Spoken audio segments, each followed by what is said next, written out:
Ladies and gentlemen, please welcome to the stage senior LA reporter, Hollywood Life, Russ Weekland. 女士们、先生们，请欢迎好莱坞报道的 Russ Weekland 先生。Thank you for being here. Obviously, you're not here for me. You're here for our guest today, Patrick Lee. I have a lot of questions for him, but I also want you to know that if you have any questions at the end, I would love for people to have their questions. Whatever you need to say to Patrick, myself, by all means, please do. Without further ado, let's start this up. Before I introduce Patrick, there is going to be a sizzle reel of sorts that we could hopefully play right now that's going to bring us to what Rotten Tomatoes means to some celebrities that are obviously here in LA. So now absolutely. Now Rotten Tomatoes, some of you know Patrick Lee, some of you don't know Patrick Lee, but if Patrick could come out now, so we could all learn a little more about him and start this thing up.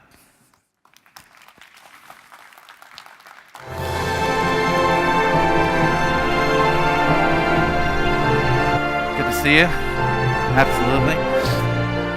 I didn't want to introduce you and bill you up as this, that, or the other thing. I wanted you to do it because if we were in a bar, or if we were in some sort of just wedding or something like that, and I just met you, some people are just meeting you now, I'd be like, oh, what do you do? So how would you want to present yourself? Well, I'd say I'm a serial entrepreneur. So I've done 6 different startups now. Rotten Tomatoes is my third, actually. The first was with a couple friends straight out of school. I went to UC Berkeley, and we were selling computer systems and components. From there, we ended up doing a design firm, doing a lot of work for the entertainment industry, and that's kind of where Rotten Tomatoes was born. Then after we sold, I went to Asia, did a company in China, did another company in Hong Kong, and now I'm doing a mobile game company.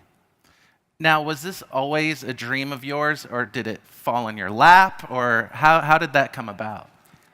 Just doing startups? Yeah. Okay. Yeah, basically, I always knew I wanted to do something on my own with friends. So every company I've done has been with friends from college, folks that I met freshman year.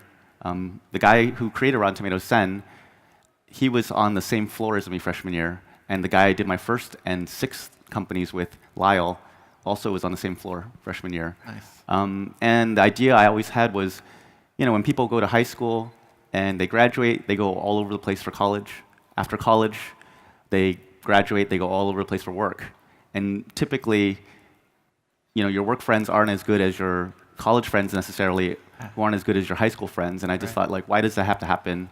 Why don't I do a company with friends so we can all stay together? And now with Rotten Tomatoes, we saw the video. Obviously, it's this big thing that's never going to go away. Did you ever have in your mind that it was going to get there?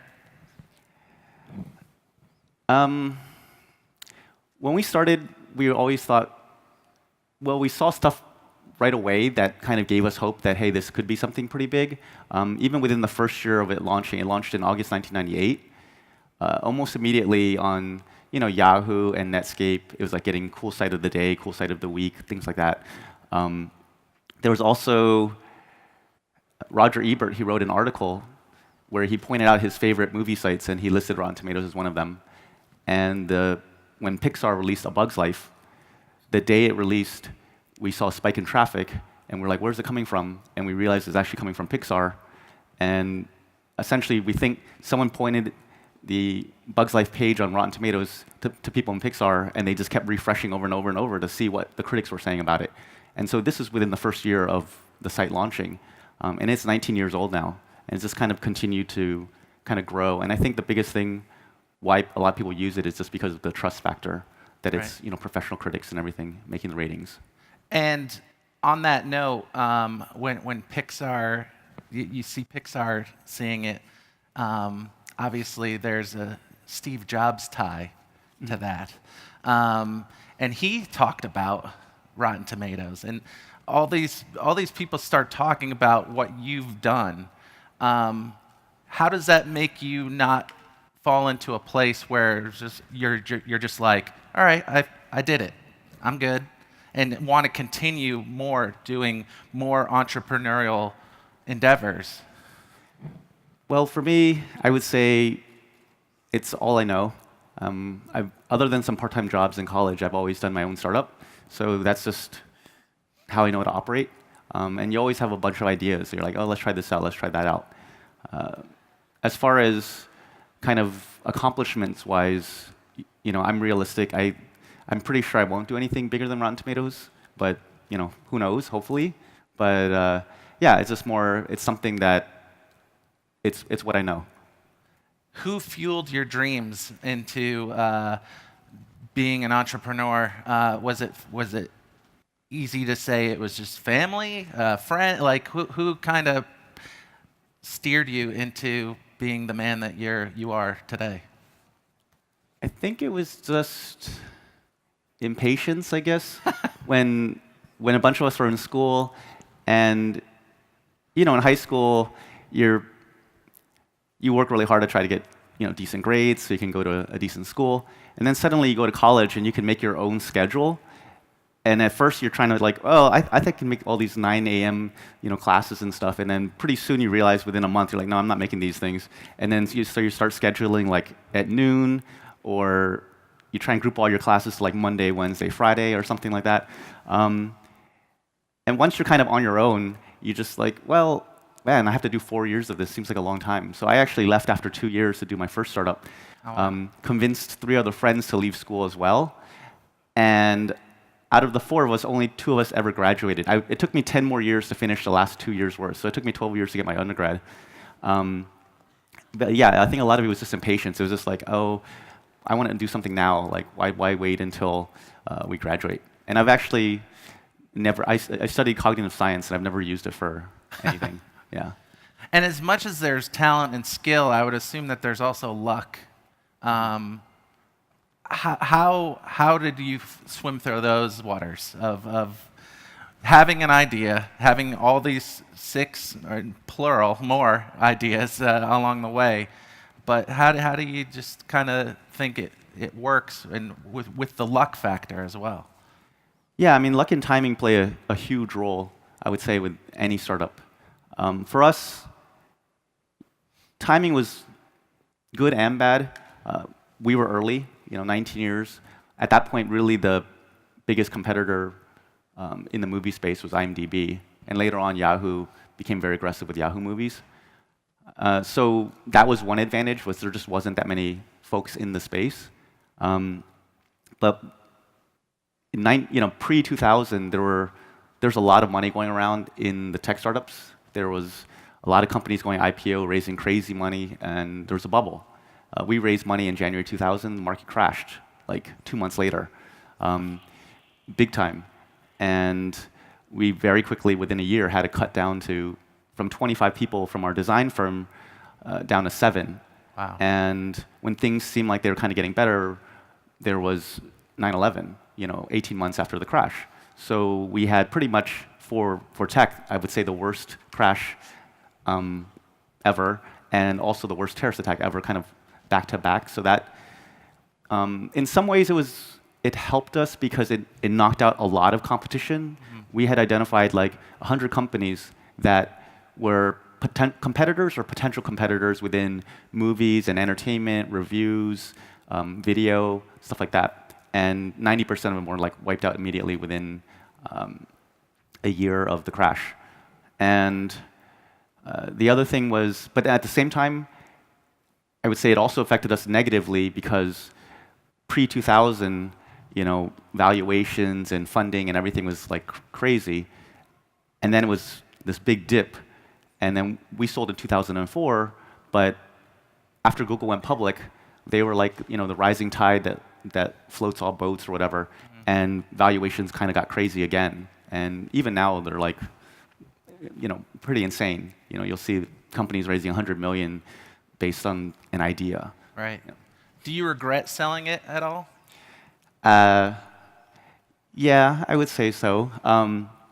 At the time, we had been doing it for 5 years, and we were kind of like, it was sort of the same thing every day. We're just gathering reviews, selling ads, and kind of continuing to grow. The traffic and revenue were growing, but it was very just steady. And I would say it's always been steady. It's never had this huge hockey stick of growth, but steady over 19 years ends up being pretty big. And so even back then, it had already gotten pretty well known. But the biggest thing for us was we were just a bunch of kids straight out of school, pretty much. Even when we sold it, most of us were like late 20s to around late 20s, and we just didn't know better because we were a startup, but we weren't in Silicon Valley. We weren't in San Francisco. We were at this place called Emeryville, where Pixar is. That's kind of on the East Bay, so it's not totally plugged into the tech community. We were also a movie site, but we weren't in LA. Right. We were just a bunch of guys happily working out of this office space, working on making the product better, but not interacting with anyone. So when we started getting offers, basically the bar that we had was we don't want to sell for where our investors would lose money. Right. And at the time, we were slightly profitable. So we're just like, we can wait. And then once we got offers above that, we're just like, oh, I guess we should maybe take one of them. And we didn't really know. We didn't have a lot of advisors or anything like that to kind of tell us like, hey, no, you should maybe wait. Actually, most of our investors were like, oh yeah, that's great, because they had lost pretty much 100% of everything else they invested in during that time. They're like, oh yeah, we actually make some money. Right. Cool. So that's the one thing that I think, not even so much about selling Rotten Tomatoes, it's just we just didn't know. Like my two co-founders and I were just all introverted, very shy. And even for me to kind of do public speaking and stuff, I mean, I literally took acting classes, and not to learn to act, but to trying to deal with the fear of public speaking. It's a good idea. Yeah. Is with the crash and with everything that has happened with selling it, is it a kind of a blessing in disguise though as well? Looking back now, for all that you've learned from that process. Yeah, I mean, I realized the value of kind of like networking and just having a base of folks that you can go to for support and for knowledge and connections and things. And so I've been very proactive since then in doing that. I actually started a group for tech founders. Right. So it has to be tech, it has to be a founder, and generally, pretty successful. So we have like Max Levchin from PayPal, Steve Chen from YouTube, the guys who did Twitch, the guys who did Guitar Hero, the people who did Kabam, things like that. And it's just, it's because a lot of us kind of went through similar things, and it's just a support network. And I just realized like how important things like that are because of my experience with Rotten Tomatoes. And everyone in here has a great idea, but sometimes that great idea is just only in your head and never goes anywhere else. What advice would you give me, everyone here, everybody that's watching this, to really have that idea and then really run with it? Like what has worked for you that may work for us? My advice kind of changes depending on people's situation. So if folks are right out of college, let's say, and they're thinking about doing a startup, I would say 95% of the time I'm like, yeah, go do it. The 5% of the time when I don't say it is if they're like, I'm thinking about doing a startup, but I'm thinking about getting a job first and getting more experience. And what they're saying is, I'm actually too conservative to go and do a startup. And generally, those folks, I'm like, okay, just get a job, but I'm pretty sure you'll never do a startup. And then on the flip side, you have the folks that are in their 30s or later, married with kids. I mean, there's obviously stuff in between. In their situation, I would say like 95% of the time, I'm almost like, maybe you shouldn't. And the reason in that situation is just the opportunity cost is so much higher. If most likely you already have a job that pays decently enough to support a family, to let that go. And a lot of times when you're older, it can be harder. If you're a first-time founder, it's hard to raise money. So you're probably putting in your own money. You're probably getting money from friends and family. So you're just putting like a tremendous amount of risk, not on just yourself, but your entire family. Whereas when you're right out of school, you're used to living, on ramen, on instant noodles and stuff, and you have like no cost, and you never had a job. So that what you would learn in 6 months of doing a startup is probably more valuable than what you learn in 6 months of an entry-level job. But when you're older, yeah, it's tough. And the other thing is, typically you need, I would say, 2 or 3 years of just kind of like making mistakes to figure things out with any startup, especially if you're a first-time founder. And when you're, let's say, older and married with kids, a lot of times you don't have 2 or 3 years. Like, you might be doing it for a year, putting your own money in, have no salary, and if it's not working, let's say within year 2, your spouse might be like, hey, if you don't go back and get a job, like I'm gone, right? So that's the thing, is a lot of people just don't have enough time. But the situations in that case where I do recommend doing it is if you have particular expertise and there's something about your idea that you, based on your experience, your connections, your job, all that stuff, makes you like an expert in that situation, where you have this network that can help you with it. You ideally might already have clients and stuff like that. Then in that case, it can make sense. But a lot of times you'll see people who are older and have ideas and has nothing to do with what they've been doing. Right. They're an expert in this, but they're like, no, I want to do this new startup that's totally different, and that I think is super risky. I mean, when you're young and you have no preconceived notions on anything, and it's okay. And then the last bit of advice I would give is, if you do a startup, try and find out very quickly, as quickly as possible, if it's working. So you really got to stay focused on the product and getting out there or getting clients or users. Trying what they call to get traction, which is building up either revenue or traffic or engagement. Because a lot of people, they're like, I'm going to do a business now, and then they go and focus on patents and writing up a business plan and a PowerPoint and getting a business license and thinking about their name and working on the logo and all the stuff that's actually not the product at all. I mean, it is related to doing a business, but it actually doesn't tell you anything about, is your idea going to work? Right. And all you should do is focus just on the idea, get it out there and test it, or even do interviews on it. And then the last piece, sorry, please. This is very long, is don't try and do too much, because everyone, when they're doing a startup, they try and like hit too many targets, too many markets at the same time. They're like, we're going to launch into 5 states or 3 countries or something like that, when really they should just go for the smallest, lowest hanging fruit possible. They should just start in one place. If it's an idea about schools, just start in one school. Like ideally the school that your kids are going to or something, where you have the best chance of actually getting other people to use the product and find out.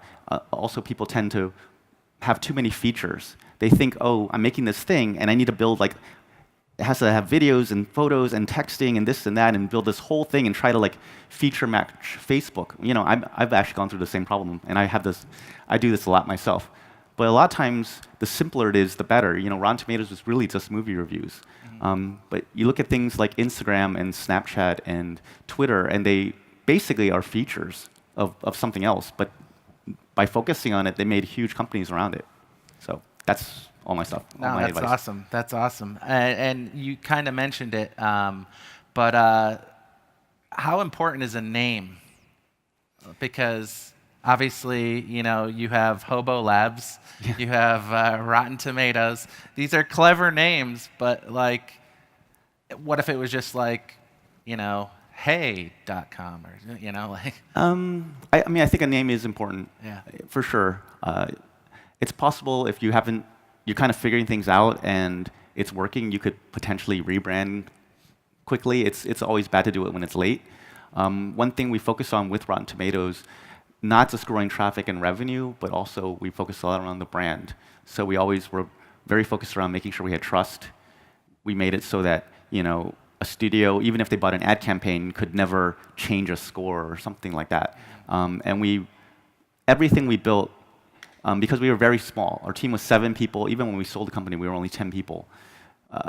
Anytime someone had like, hey, let's do this, let's build this, we'd say, does it improve traffic or the revenue or the brand? And if it doesn't do any of those, we just couldn't justify it. Right. We just didn't have the manpower for that. And with the trust that Rotten Tomatoes brought, we have a clip from The Daily Show from a couple years ago where Jon Stewart is talking about Rotten Tomatoes. And I'll let Jon Stewart tell it like it is, but he trusts it. So if you could play that clip, please. Now, this movie's actually getting great reviews. It's on, you ever go on Rotten Tomatoes? No.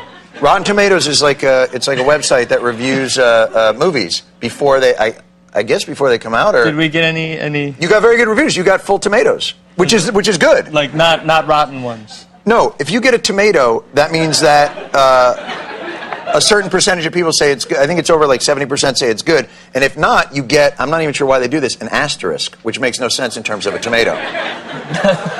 So if your movie is bad, there's an asterisk next to it, and if it's good, a delicious tomato. And we got a delicious tomato. A delicious tomato. So congratulations. Very exciting. Sunshine? Eternal Sunshine also got a tomato. It did. Yeah. That's it's good. Yentl? Asterisk. So that's pretty cool. Yeah. So that clip was in 2004, right before we sold it, the company. And timing. I want to say that was when Mark Ruffalo, the movie they were talking about was 13 going on 30. So this was a long time ago. And we had no idea that Jon Stewart was going to talk about Rotten Tomatoes. And it's actually one of the only times, and the first time for me, where at the time my roommate was one of our editors, and he'd watch Daily Show every day. I actually don't normally watch it. I just happened to be out, I think, microwaving some food, my lunch or something, and then Jon Stewart was talking to Mark Ruffalo, and then he just started talking about Rotten Tomatoes, and I was looking at my roommate Mark at the time, and we were just like, oh my god, oh my god, oh my god, and we were trying to pull out our cell phones and call people and say, hey, turn on the TV. He's talking about Rotten Tomatoes, and for us at the time, we had no idea how long he was going to go. I mean, it felt like forever. Right. It was like moving in slow motion, and That's awesome. It was just amazing. I mean, and it's actually, I don't think at that time our traffic was high enough that you don't even necessarily see a bump in traffic, but it still was super cool in terms of just helping the brand and the word of mouth. I remember after that happened, we found the address for the Daily Show, and we mailed them a box of fresh tomatoes. That's awesome. That's awesome. Yeah. And when it comes to that, too, there's also some detractors as well. Recently, Martin Scorsese was talking about the film Mother. If you've seen it, you know you either love it or hate it, and thank you, Rotten Tomatoes. But he said these firms and aggregators have set a tone that is hostile to serious filmmakers. Even the actual name Rotten Tomatoes is insulting. And as film criticism written by passionately engaged people with actual knowledge of film history has gradually faded from the scene, it seems like there are more and more voices out there engaged in pure judgmentalism. People who seem to take pleasure in seeing films and filmmakers rejected, dismissed, and in some cases ripped to shreds. What? That's... Yeah, so something like that. Obviously things are working, because if you haven't Martin Scorsese say, things are working. Yeah, so Hollywood's always had a love-hate relationship with Rotten Tomatoes. I mean, just like in the sizzle reel, you saw Jennifer Lawrence says, "Oh, I love Rotten Tomatoes," when they love me or whatever. It's the same way. So when they get fresh, they love it. If they're certified fresh, which is 75% or above, it'll be in the posters, it'll be in the advertising, it'll be in the TV spots. Right, but when it's rotten, they hate you, and actually they'll fight a lot when it's very close to being fresh. So if it's in the 50s, you'll see, even when we were running it, and I heard it still happens now, is they'll read every rotten review to try to see if actually any of them might be fresh. Wow. And sometimes it is wrong. Before, when we were doing it ourselves and trying to figure out, it's not always easy to tell if the critic recommends seeing the movie or not, especially if it's 2.5 out of 4 stars. We have to make a judgment call. We built tools for the critics to submit directly, but even the critics might have clicked the wrong thing sometimes. So studios will go through, comb every rotten review, try to fight them. The other thing that they always try to do is they're like, hey, you didn't include all these positive reviews, and they'll just give us like 5 or 10 of them, but they're not from professional critics. They're like a radio station or like a little snippet of something out of, I don't know, Rolling Stone, or but it's not from the critic. Right. And so, yeah, they will fight. And there has been some cases, I think very rarely, where they might change it a little bit. I think it's rare for it to actually be able to move it from rotten to fresh. But that's a big thing. I think, especially this summer, every year, we would always, during the summer, we'd always have articles pop up about us. But this year, it's just been crazy. And I think it's because, Fandango bought it. And then they started putting the score right, when you're going to buy the ticket. Mm-hmm. And so I think the worry that Hollywood has is like someone's about to buy a ticket and it's saying it's rotten. Right. They may change their mind. And I think Fandango just bought movietickets.com. Also, I think it's integrated into AMC. It's integrated into iTunes and Comcast. So it's in a lot of places. So I guess for them, when they see that it's rotten, they feel that it has an effect on everything. The one thing that I would say that a lot of people kind of misunderstand about Rotten Tomatoes, at least when we ran it, it was, do critics recommend seeing this movie or not? It's just a yes or no, right? Fresh or rotten. The percentage is the percent of critics that recommend seeing a movie. So even if it's 50%, that means that half the people, the critics, say, yeah, it's worth seeing. And even if it's 10%, that means 1 out of 10 said it's worth seeing. So sometimes people come to us and they're like, hey, that movie was 10%, but I loved it. I'm like, yeah, you're the 10% that loved it. Yeah. And vice versa, it'll be 90%, and they'll say, it's 90%, and I didn't like it. I'm like, yeah, you're the 10% that didn't like it. And so if you think about it that way, it makes a lot more sense. Is there a film you love that you go on the site and you're just like, really? No, it should be a better score. I would say, yeah, there are. But in that situation, I mean, we also have like user reviews. And there are times when the critics and the users won't agree. I mean, like silly romantic comedies or something, typically the critic score is going to be lower, sometimes by a lot, than the user scores. But the thing with user scores is, one, we have no way of really telling if a user actually saw it or not. Mm-hmm. So same problem if you go to like IMDb and stuff. There'll be 10,000 reviews for ratings for Suicide Squad before it ever came out, and they're like, it's super positive, and then it comes out and it's really negative. Right. So there's no way of telling that. And the second thing is, these are people who are willingly buying a movie ticket to go see the movie. So they kind of already are predisposed to want to like the movie. So when both agree, the user and critic score agree, it's very accurate if it's fresh or rotten. But yeah, it's definitely happened. But what is good with the score is, at least even if it's 30%, and you really are interested in seeing it, at least you kind of go in knowing that it's low, and you will lower your expectations. Right. And as much as Martin might not like it, Steve Jobs loved it. You were talking about Pixar earlier, and we actually have a clip of Steve Jobs talking about Rotten Tomatoes and how much he loved it, if we could play that. And we're going to have all the great first-run films. All the films of this year that are now out on DVD, just really, really great films. I'm sure you saw a lot of these in the theater. That's a particular favorite of mine. We've also got great library titles.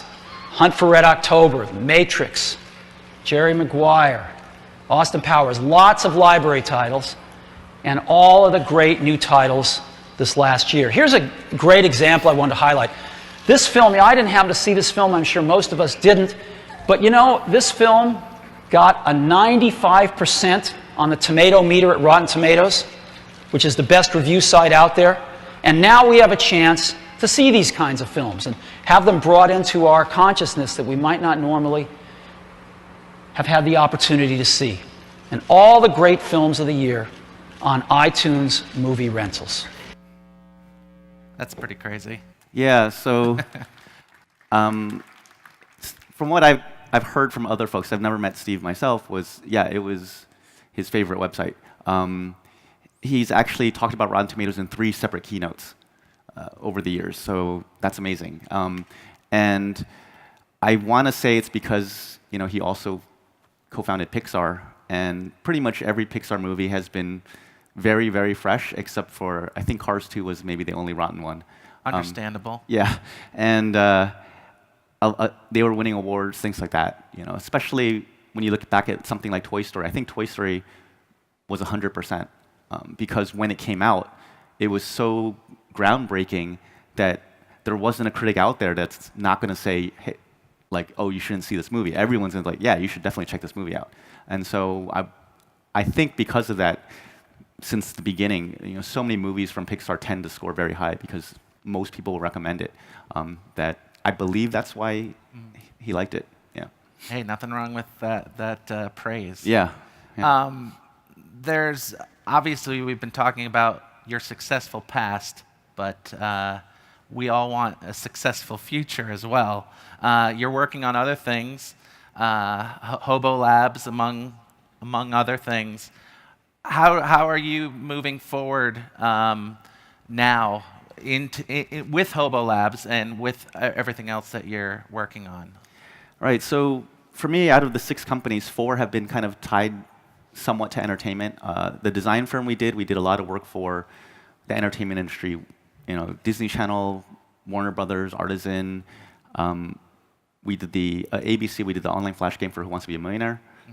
Then Rotten Tomatoes. When I was in Hong Kong, I did a site called Alive Not Dead, also a weird name. But it was kind of like MySpace for Asia. So it was targeting celebrities and artists, connecting them with each other and also to their fans. And then now with Hobo Labs, we're doing mobile games, or a mobile game. And it was my co-founder from my first company, way back right out of school. So basically, it's a little bit of a story. When we did the first company together, it kind of didn't go anywhere.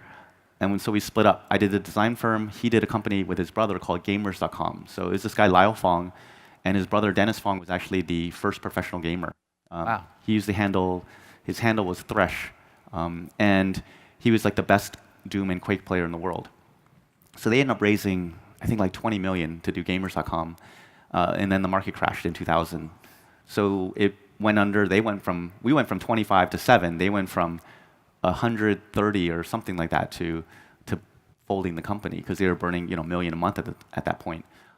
They broke into 2 groups. So Dennis ended up doing a company called Xfire, which sold to I think Viacom for like 100 million, and now is doing a company called Raptor and Plays TV. Plays TV is kind of like Twitch.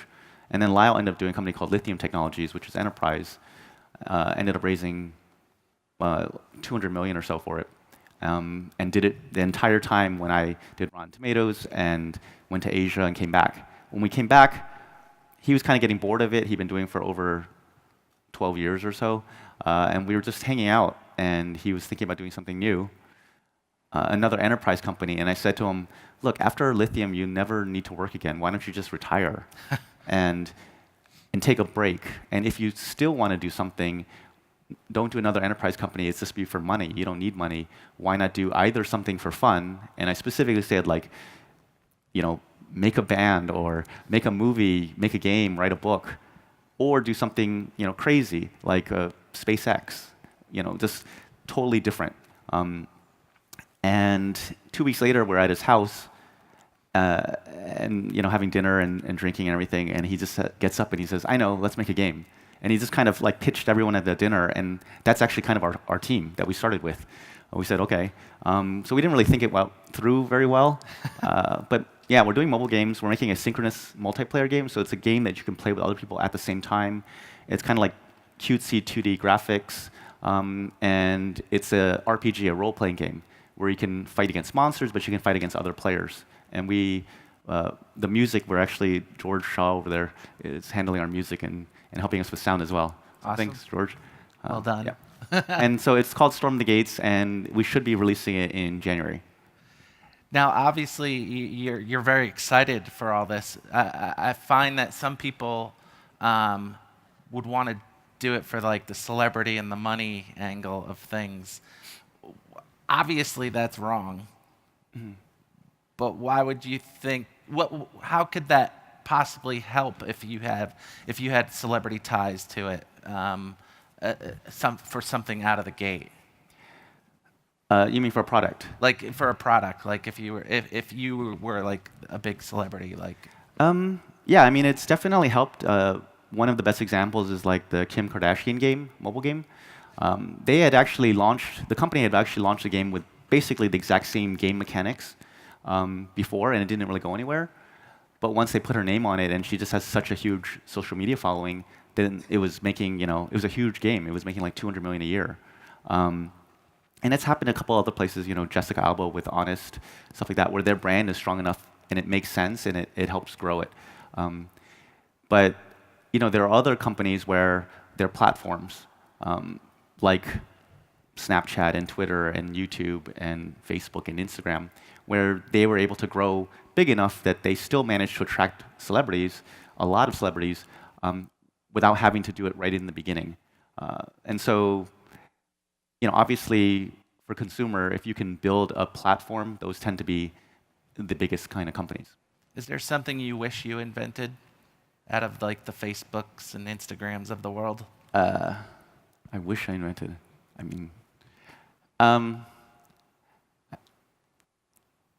I can't think of one right now. Yeah, I mean, I love like what YouTube has done. I love. I think Patreon's really amazing because it actually both what those two things do is one with YouTube, it's suddenly made it so like anyone can go and make something and put it up.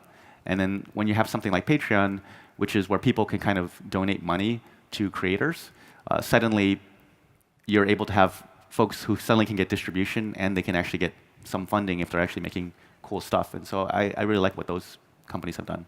And not that it's simple, but is it a simple idea or an idea that comes real fast, the ones that work? Or have you found that like you had to think about Rotten Tomatoes for a while and then it finally worked?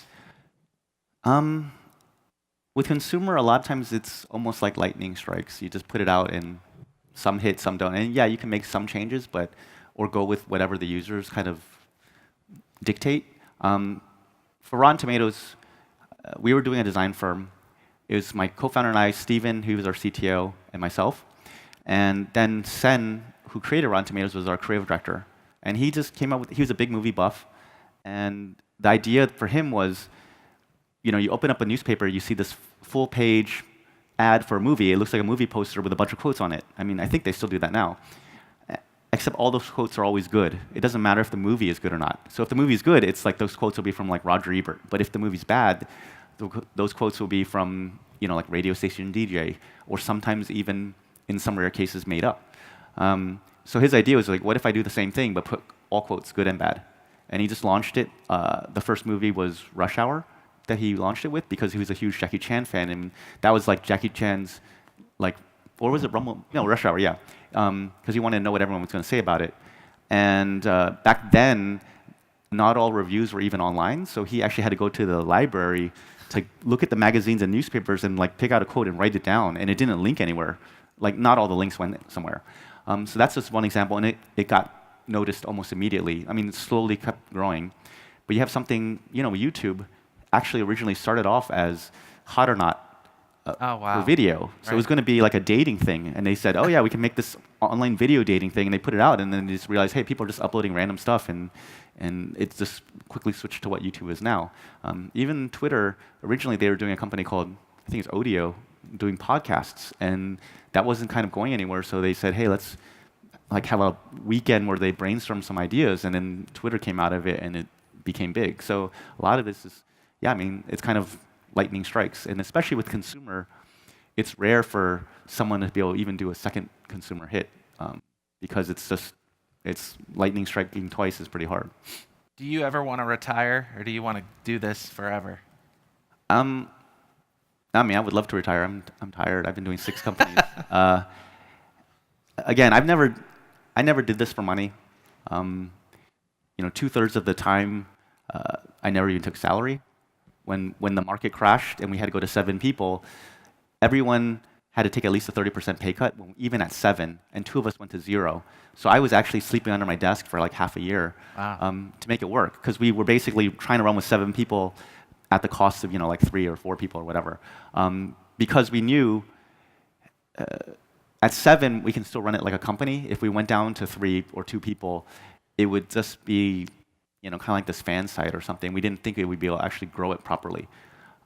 So, yeah, it's when you do your own startup, it takes a tremendous amount of time. There's a tremendous amount of stress because I keep redoing them and starting new. And actually, when the stress goes, I find it boring, so I switch. But then you're always dealing with that stress, and salary and everything else is always low. The most I've ever paid myself was like 95 a year, and I think in the Bay Area that's actually below average, I would say. So yeah, I would love to kind of retire and just advise and mentor people and things like that. I look forward to it eventually. Yeah. And as for advising and mentoring, I don't know if anybody has any questions, but by all means, if you do, I see a hand right in front, and we'll get to you definitely as well. Oh, we have a mic even as well. Perfect. So. Hi, Patrick. I just wonder, what made you decide to go to China to do a startup, and also what made you decide to come back? What did you find there? Because things like Rotten Tomato were not going to work in China even right now, because there are a lot of critics that talking bad things about movies has, their social network has been shut down. And so I just wonder how you think about that. So with China, I'm Chinese. My parents were born in China. They grew up in Taiwan, but I was born in the States. My dad used to teach at UCLA, and then he moved to teach in Maryland, University of Maryland. So for me, it was just, we sold Rotten Tomatoes. I was 30, and I just wanted to see more of the world. So I decided to join up my friend's company in a place called Xiamen in China. And it was actually another one of the 4 of us that did our first company together. And so I said, hey, why don't we try doing something again? And I even convinced my co-founder, Steven, from Rotten Tomatoes, to fly over to China to join us. And he actually ended up meeting someone there, got married. Now he's still there. He works for WeChat. But 3 years in, I realized for me, being in ABC, American-born Chinese, I just had no idea how to do business in China. It's totally different. And so that's why I went to Hong Kong, where it operates a lot more like the US. So it wasn't a fit for me in China. I just didn't know how to properly operate. It's so much based around relationships, guanxi and all that, right? I mean, in some ways, this sounds bad, but guanxi is almost like bribery, So it's just not the way I know how to do business. As far as something like Rotten Tomatoes, there are services out there that do reviews, like Dianping and like Douban and Mtime. And Mtime's actually, we met one of the founders, and he said literally, I'm trying to make Rotten Tomatoes plus Fandango plus IMDb. And I think they did a pretty good job. But yeah, one thing with China is, censorship is very heavy. Even when we were doing our company in Hong Kong, that was had a lot of traffic in China because we had a lot of celebrities, Asian celebrities who were popular all over. Sometimes we get blocked in China because, we had blogs on there, and sometimes a random user would write something about, Falun Gong or whatever, something that is bad in China, and it would just automatically block our site off for a couple days, sometimes a week or whatever. Even the company I was doing in China, that there was a community aspect, like a bulletin board system for the Xiamen region. I remember one time there was some protests that were kind of happening around this chemical factory that was going to be built in the city, and people didn't want it to happen. And so they were using our bulletin board system to organize. And the government's like, nope, you guys are done, and just shut the company down, or shut the site down for I think it was 3 months.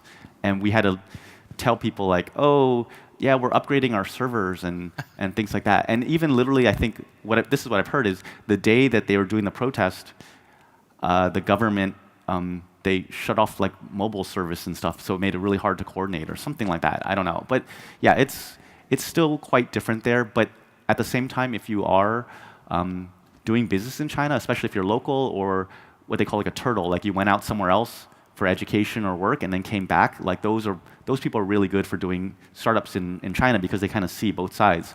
The top Chinese tech companies are right up there with the US. They're the next biggest after the US, I would say. They're the only country that's kind of comparable. So yeah. My man in the middle, do you still have a question right back here? Thank you. Hi, Patrick. Hi. Just a question to your comment earlier about you don't think you'll do something as big as Rotten Tomatoes again. What would you say are the hallmarks in the early stages of a company that could become as big as Rotten Tomatoes or another big venture? That you, and why is it you don't think you'll be involved in something that will become as big again? With Rotten Tomatoes, it's mainly just a function of how long it's been around. Like 19 years. I've had a lot of friends that have sold their companies, and within a year or two, those companies don't even exist anymore. Sometimes the companies buy them to get rid of it because they're competition, or they buy it, and a lot of times there'll be like a 2-year lockout, and after 2 years, the founders leave, and then the new people don't know how to run it, and it goes out of business. Rotten Tomatoes has actually changed hands, I don't know, like 5 or 6 times. We sold to IGN Entertainment, which is a gaming company. IGN sold to News Corp. Then News Corp ended up moving all the assets out, so Rotten Tomatoes moved over to Flixster. Then Flixster sold to Warner Brothers, and then Warner Brothers sold Flixster over to Fandango. So it just keeps switching, but luckily it stays around. I think it's because it's something that people find useful. Like I said, it's always grown very linearly. It's never done a hockey stick kind of crazy growth. I would say and what's good about Rotten Tomatoes is the brand. I mean, actually, if you look at the traffic and the revenue, they're both good, but the brand is way more than you would expect if based on the numbers. The numbers are good, but the brand is really out there. And as far as if I was doing something new, or if someone was doing something new and they wanted to see if it was going to be something really big and lasting, obviously you'd look at the rate of growth. So, Facebook and Google, stuff like that, they actually started after Rotten Tomatoes, and they're huge. And there's ones more recently like Snapchat and Instagram and Twitter and stuff that also managed to get really big. I think if people are focusing around consumer, the best things to look at are actually things that have UGC, user-generated content, like YouTube and all these other ones. Almost every one of the ones that got really big and consumer focused around that made platforms that people could create the content. Because once you create that content, you tend to want to share that content. No one wants to just tweet to nobody or make a video and not have anyone see it. So they make the content for you, and they share the content. So that if you can create that, it's really, really good. With Rotten Tomatoes, so in the early days when it was like Web 1.0, right? It's editors writing content. And then with Rotten Tomatoes, we were like this in-between thing where we aggregated the content to one place. But then the really, really big companies now are like the Web 2.0, where it was like social media, where the users create the content. And that's kind of the new thing that's really big. So if I was going to do another consumer that got big, I would think about UGC. Did anyone else have right here, boom, ready. I'm eager for this one. Hi, Patrick. Thanks Hi. for being here today. Oh my God, that was really loud. And it's really nice to meet another Golden Bear in LA. Oh, cool. My question actually involves more of the data analytics side of Rotten Tomatoes. So I know on my team, we look a lot at Rotten Tomatoes and trying to correlate the reviews to box office performance. Have you ever thought about that kind of analysis? When we were running it, again, we were like 7 to 10 people, so we didn't have a team that specifically looked at it. What we generally found, based on our own kind of observation, was it doesn't really correlate well with the opening weekend, because that typically is just based on how much marketing there is. So if the studio is putting a ton of money in, it almost doesn't matter how fresh or on it is. People are going to decide if they want to see it or not. But then Rotten Tomatoes kind of not only measures critics, but also kind of measures general word of mouth. So if the movie is really bad or really good, you'll start seeing the effects kind of after the first weekend. And I think it correlates pretty well after that. That was our observation. We never, I think, really rigorously tested it, but maybe you can test it and let us know. Yeah, or let me know. Yeah. Then you'll be up here next year. Yeah. In the corner here. Hi, Patrick. Greg Birkin. I'm really enjoying your presentation. Thanks so much. Thank you. I directed a film in 2006 called Skin City. It was about Las Vegas. It was a documentary. It was the opening film of the Las Vegas Film Festival. And I remember Rotten Tomatoes coming to the screening and wrote this review about it. And at the time, I was like, oh no, Rotten Tomatoes, my God, I'm going to have this poor review. But I guess it was a good review. But it's no longer online. What happened? And who came? How did they hear about it? And what was the state of the company in 2006? Do you remember? 2006, I mean, I was already out. We sold in 2004. That was probably, let's see, IGN bought it in 2005, 4. They sold to News Corp. So it was probably under News Corp at the time, I believe. But we don't really write our own reviews. So we would have editors who would aggregate stuff. So it could have been, I mean, I don't know actually after us, but when we did it, we never wrote our own reviews. It could have been someone who wrote, a professional critic who wrote, and their stuff showed up on Rotten Tomatoes, so maybe they kind of associated it together. And as far as where to go, I think it's possible that maybe if a critic stopped, because we had rules that we created. I think they're similar now. I don't know if they're exactly the same, but it's like they had to write a certain number of reviews every year. They'd have to either be part of like maybe have a certain amount of reach, either through like a magazine, newspaper, or some other, or online, and or be part of like a critics association, like a critics society or something. So it's possible that maybe that person, whoever wrote that review, stopped being a professional critic. Like they left the society, or they stopped writing. They didn't hit the minimum number of reviews per year, and so that's my guess. Yeah. Anyone else? Well, oh, sorry.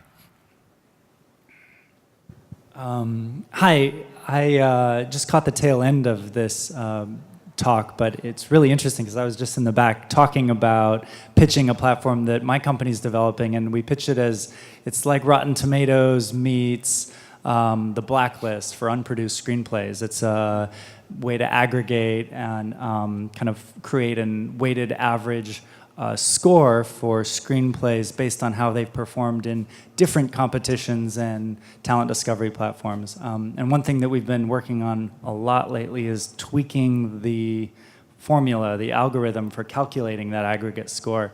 Can you talk a little bit about how you decided like what critics or outlets would get what kind of weights, and how you calculated the formula and how much you tweaked it? What was that process like? So for us, we actually don't have weights. I mean, Metacritic is the one that actually uses weights, and I believe with their system, they don't publish what the weights are. So they're probably basing it around, I don't know, reach or something like that on terms of strength. For us, it was just, do you qualify as a critic or not? And if you do, everyone gets the same vote.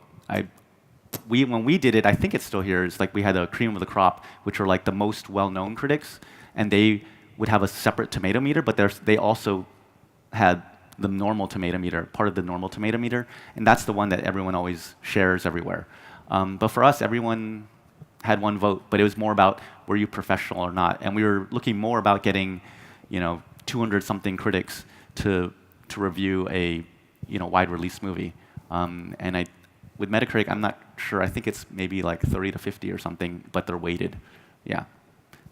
And so I think if you have a lot of reviewers, and I think it works.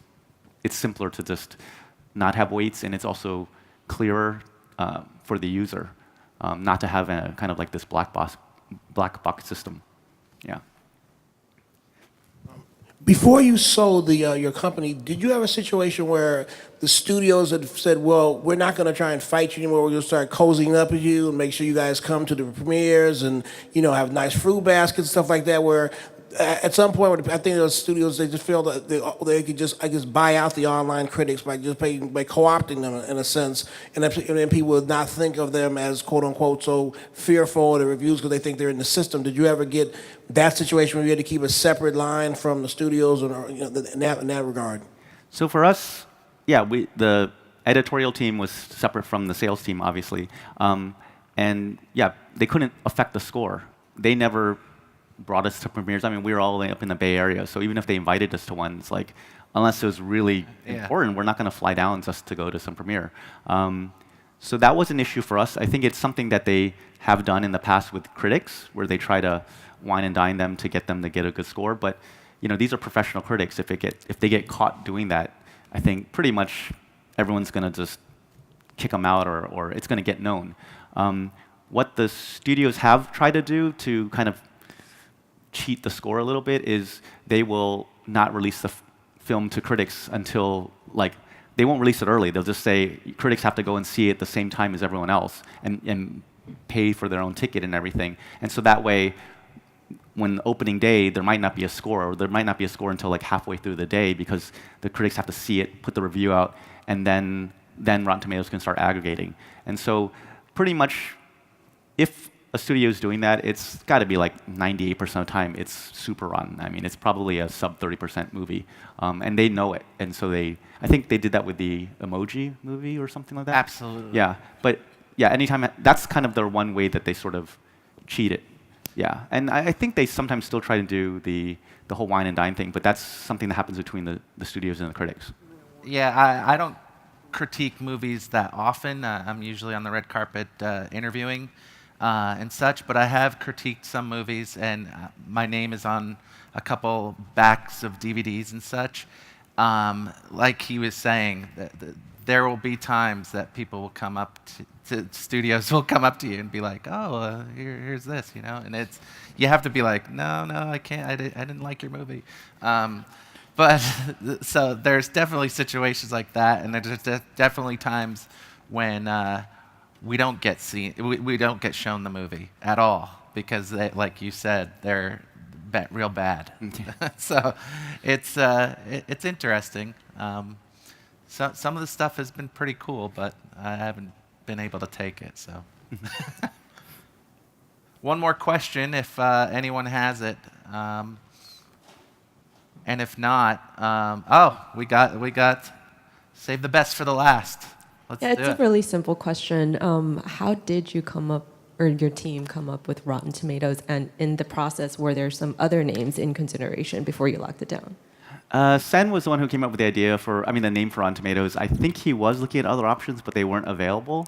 But the idea is, back in the day when there's theater performers and stuff, and if they were bad, people would take rotten fruits and vegetables and eggs and just toss them at the performers. So that's kind of how he came up with the name, and that's why the splat is like a rotten tomato that hit a wall and turned into a asterisk, right? So that's why it's green, and it's supposed to be moldy and everything, and then red is fresh, even though a lot of people are like, oh, that's confusing because green seems like it should be good and red should be bad. But in his case, it's because it's fresh and rotten. And actually, if you ever take you look at the Internet Archives or something, go back to the original version, when he did it, it was really moldy looking.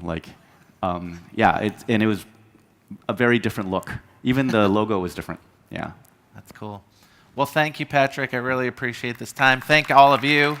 You helped out with great questions, so thank you for that. And enjoy the rest of your weekend. It's Friday, so there's movies that are coming out, so go to Rotten Tomatoes and make your own critiques. Thank you. Thank you so much. Good luck.